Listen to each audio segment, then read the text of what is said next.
Vadim was the first primary element of this organic rot. He was the central catalyst, a person who operated with the absolute conviction that his family's financial influence could easily override any existing human boundaries. He spent his entire life in a permanent blur of bright neon lights, expensive restricted substances, and high-speed luxury sports cars.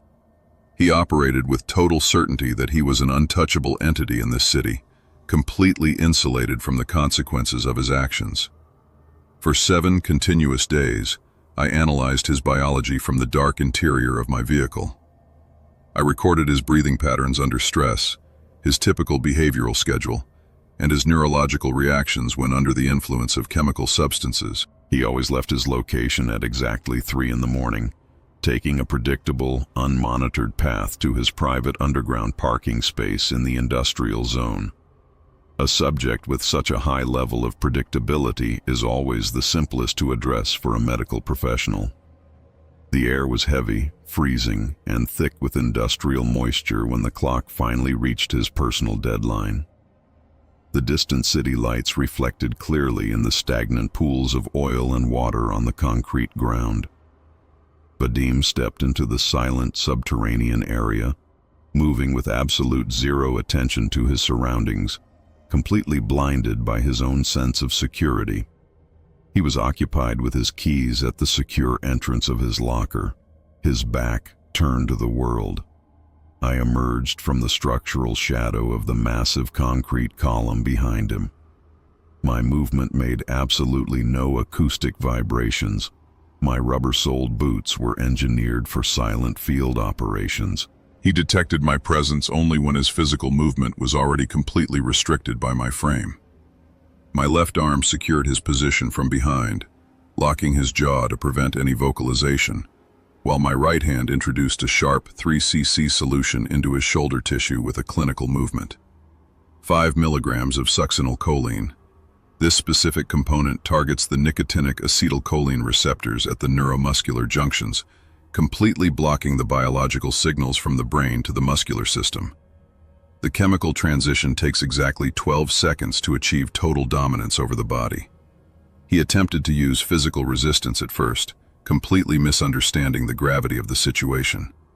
He tried to articulate his family name, expecting that word to function as a shield. I leaned down close to his ear and clarified the reality of his situation. Your infrastructure cannot alter the laws of chemistry. By the final second of my count, his muscular system ceased to function entirely. The chemical block was absolute and non-reversible. He transitioned to the hard concrete floor, fully conscious but completely unable to generate even a millimeter of movement. His vision remained perfectly sharp, capturing every detail of the environment with a significant rapid biological panic response. He was a permanent prisoner within his own unmoving frame, unable to scream, unable to twitch, unable to blink. I moved the subject deeper into the secure zone under a stable, buzzing, fluorescent light source. I slowly opened my professional equipment case on his workbench. The polished instruments caught the sharp reflection of the bulb. He was incapable of generating audio, but his maximum internal stress was highly visible through his chaotic visual focus. Your relatives used their resources to secure a false resolution from the institution of law, I explained to him, maintaining a completely neutral professional vocal tone, as if I were conducting a routine lecture in an operating theater. They managed the paperwork. They bought the chief of police, but they cannot manage me. You deactivated my sister's future. Now, I introduce a permanent structural modification to yours. I did not terminate his vital functions. Termination is an abrupt conclusion that avoids the weight of long-term consequence.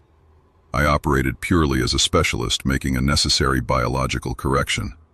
With 2 minimal, highly advanced interventions at the precise neural pathways located in the popliteal fossa behind his knees, I permanently disconnected the communication lines responsible for all lower locomotive functions. The process was handled with extreme structural isolation, avoiding any major blood vessels and preventing any secondary damage to his system.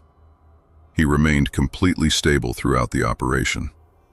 Your locomotive ability is now a historical fact, Vadim, I indicated softly, looking directly into his terrified, wide-open eyes.